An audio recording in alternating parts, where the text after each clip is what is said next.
Hello friends, welcome to my YouTube channel N access. Guys, आपको मेरे channel पर nursing competitive exam crack करने के लिए स्टडी कंटेंट मिलेगा, जिसके लिए आपको कंटिन्यूअस मेरे चैनल के साथ जुड़े रहना है, ताकि मैं डेली बेसिस पे आपकी नॉलेज इंप्रूव कर सकूं और आपकी एग्जाम क्रैक करने में हेल्प कर सकूं। तो आइए गाइस, आज हम शुरू करते हैं कम्युनिटी हेल्थ नर्सिंग के साथ, जिसमें हम इम्पोर्टेंट टर्मिनोलॉजी स्टडी करेंगे।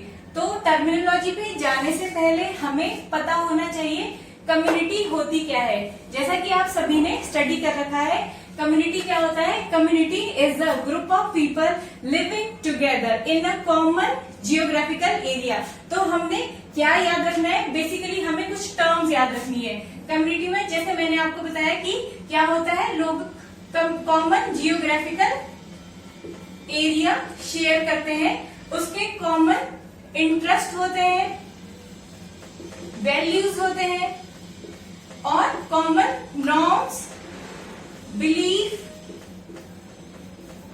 होते हैं। ठीक है, तो हमने क्या बताया कि कम्युनिटी में हमेशा वी फीलिंग होती है, और आप इसके बेसिक नेम से ही पढ़ सकते हैं। Community mean come together. तो हमने बता दिया community is a group of people living together in a common geographical area who shares common interest, values, norm, belief, religion, ideas।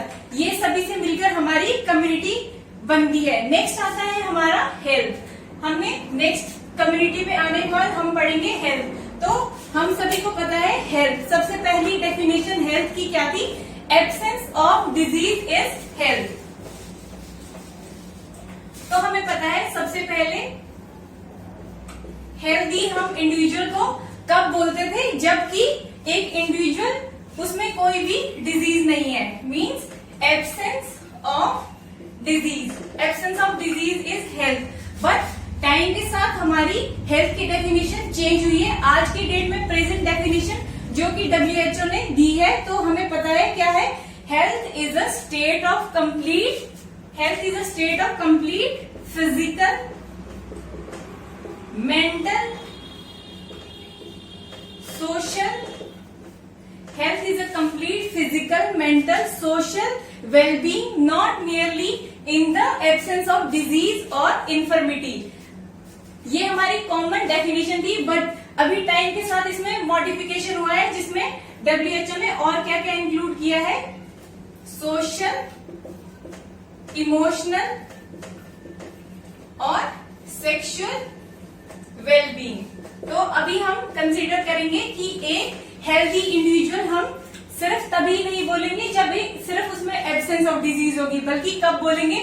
जब वो फिजिकली हेल्दी होगा, मेंटली हेल्दी होगा, उसके सोसाइटी में रिलेशनशिप अच्छे होंगे, वो इमोशनली हेल्दी होगा, और सेक्सुअल वेलबींग का भी हमने ध्यान रखना है।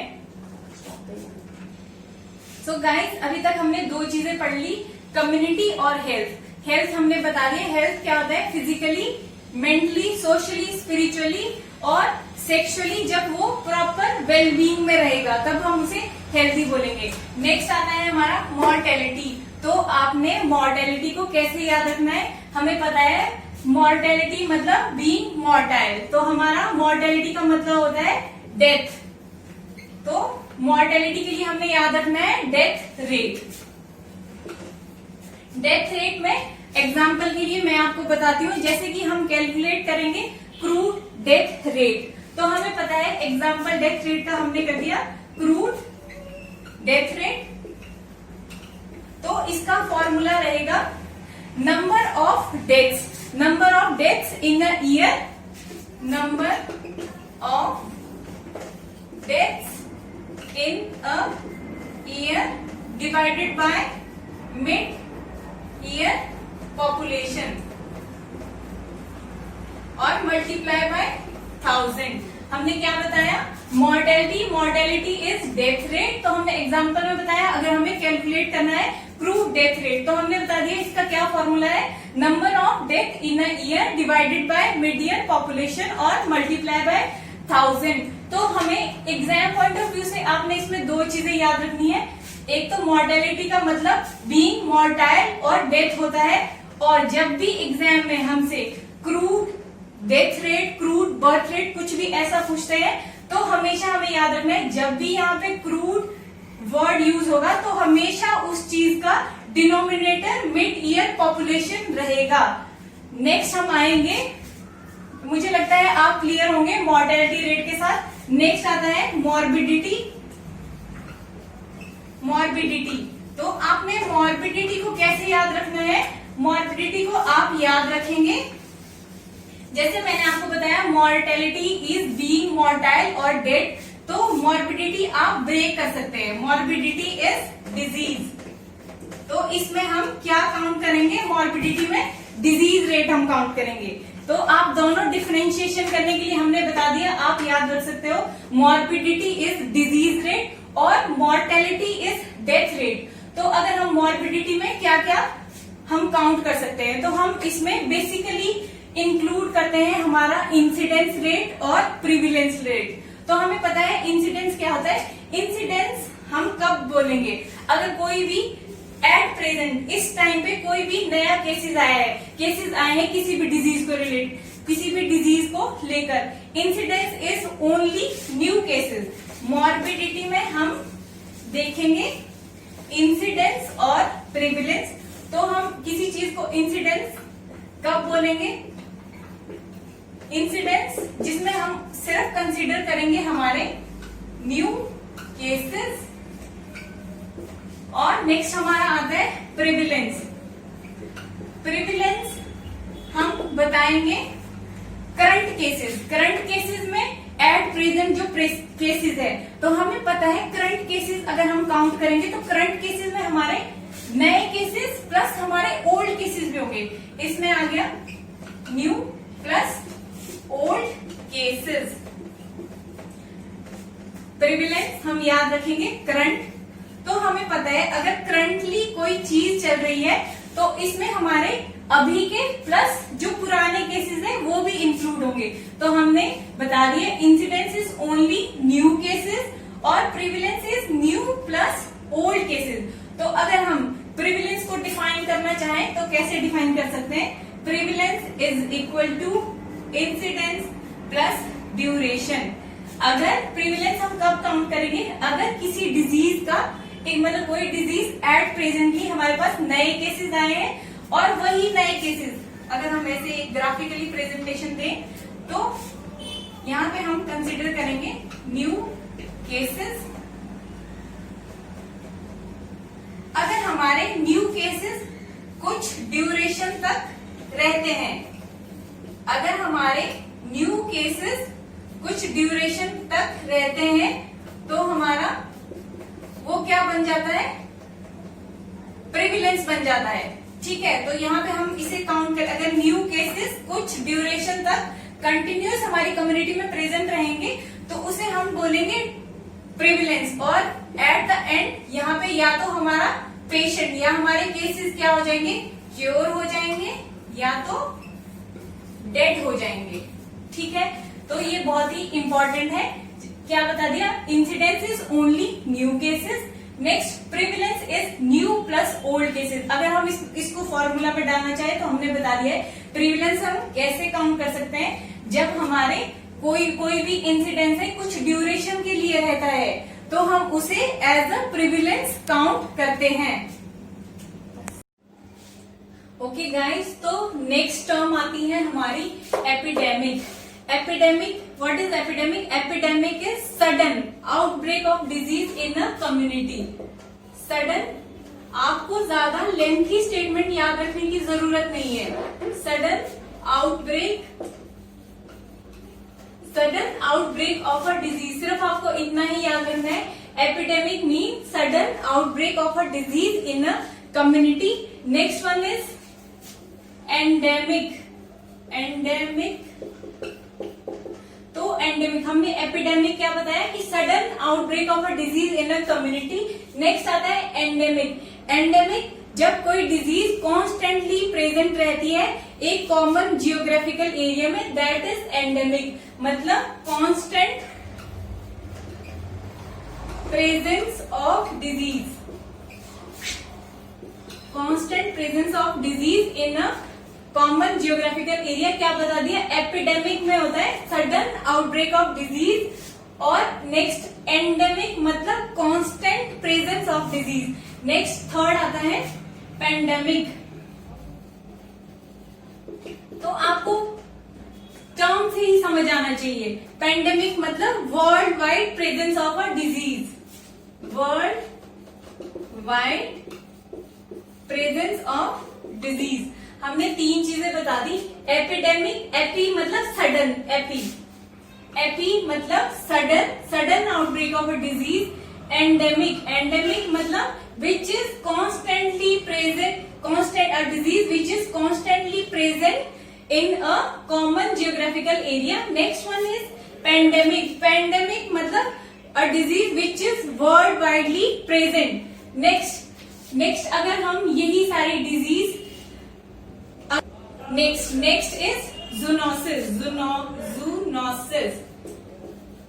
तो जूनोसिस क्या होती है और टर्मिनोलॉजी। जूनोसिस ऐसी डिजीज कंडीशन होती है जो एनिमल से ह्यूमन बीइंग में ट्रांसमिट होती है। Zoonosis is transmitted from animal to human being. अब अगर हम यही सारी डिजीजेस, हमने बता दिया जूनोसिस में transmission of disease from animal to human being, अगर हम यही सारी चीजें इस टर्म में लाना चाहे तो हम कैसे कंसीडर करेंगे। अगर सडन आउटब्रेक ऑफ डिजीज हो रहा है एनिमल में तो हम इसे क्या बोलेंगे, एपिजूटिक। हमने बताया epidemic is sudden outbreak of disease in human population. अगर वही डिजीज एनिमल में सडन आउटब्रेक हो जाता है किसी डिजीज का तो उसे हम बोलेंगे एपिजूटिक। नेक्स्ट, अगर एक डिजीज कॉन्स्टेंटली प्रेजेंट रहती है एनिमल पॉपुलेशन में तो उसे हम कहेंगे एनजूटिक। तो हमें क्या क्लियर हो गया, अगर एपिडेमिक हमसे पूछे तो आउटब्रेक डिजीज का होगा इसमें ह्यूमन पॉपुलेशन में। अगर एपिजोटिक आता है तो sudden outbreak of disease in animals. Next, अगर आउटब्रेक ऑफ डिजीज हो जाता है बर्ड पॉपुलेशन में तो उस टर्म को हम बोलते हैं अपॉर्निथिक। हमने तीन चीजें बता दी, एपिडेमिक, एपिजोटिक, और अगर सडन आउटब्रेक ऑफ डिजीज हो जाएगा बर्ड पॉपुलेशन में, बर्ड पॉपुलेशन, तो उसे हम बोलेंगे अपॉर्निथिक। नेक्स्ट हमारी टर्म आती है एक्सोटिक। गाइस मुझे लग रहा है मैं अभी तक आपको क्लियर हूं इन सभी को डिफाइन करने में। एपिडेमिक हमने बता दिया sudden outbreak of disease in human population. Epizootic is outbreak of disease in animal population, और epornithic is sudden outbreak of disease in bird population. Same वैसे ही यहां रहेगा एंडेमिक आ गया constant presence of disease in human population. Next, enzootic is constant presence of disease in animal population. Next आता है pandemic is world widely presence of a disease. Next हमारा आता है एक्सोटिक हम टर्म तब यूज करते हैं जब कोई specially disease condition which is imported outside the country, तो हम एक्सोटिक इज वेरी स्पीशियस।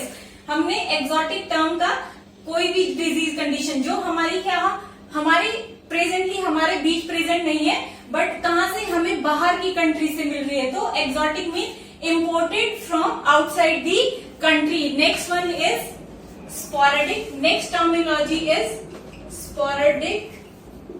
तो sporadic को हम कैसे डिफाइन कर सकते हैं, जब भी कोई भी डिजीज स्कैटर्ड अमाउंट में प्रेजेंट होगी। जब कोई डिजीज स्कैटर्ड अमाउंट में प्रेजेंट होगी। स्कैटर्ड मतलब अगर एक कोई भी डिजीज कंडीशन है फॉर एग्जाम्पल हम मलेरिया ले लेते हैं। मलेरिया अगर इंडिया में प्रेजेंट है, अगर हम एक पूरी कंट्री ले ली फॉर एग्जाम्पल इंडिया, तो मलेरिया इंडिया के सभी कंट्रीज में प्रेजेंट नहीं है। स्कैटर्ड मतलब वो थोड़ी थोड़ी जगहों में प्रेजेंट है। जैसे फॉर एग्जाम्पल दिल्ली में मलेरिया बहुत ज्यादा हो रहा है, हो सकता है महाराष्ट्र में मलेरिया इतना ज्यादा नहीं हो रहा है। तो हम कैसे डिफाइन करेंगे स्पोरेडिक को? अगर स्कैटर्ड और इनफ्रीक्वेंट अमाउंट में कोई डिजीज कंडीशन अगर हमारी हो रही है। नेक्स्ट आता है हमारा, next terminology is primary case. तो गाइस प्राइमरी केस क्या होता है ये मैं आपको आज इस वीडियो में नहीं बता रही हूँ। मैं आप सभी से आशा करती हूँ कि आप कमेंट बॉक्स में जाके आप लोग मुझे शेयर करेंगे कि प्राइमरी केसेस क्या होता है। तो गाइस मुझे लगता है अभी तक मैं सभी टर्मिनोलॉजी के साथ आपको क्लियर होंगी। तो thanks a lot for watching my video, and अगर आपको मेरी वीडियो पसंद आए तो प्लीज मेरे चैनल को सब्सक्राइब कीजिए, वीडियो को लाइक कीजिए, शेयर कीजिए और कमेंट कीजिए। प्लीज कमेंट जरूर करना है प्राइमरी केस क्या होता है, और मेरी वीडियो को इम्प्रूव करने के लिए अगर आपको और कुछ सजेशंस जो आप दे सकते हैं प्लीज दीजिए।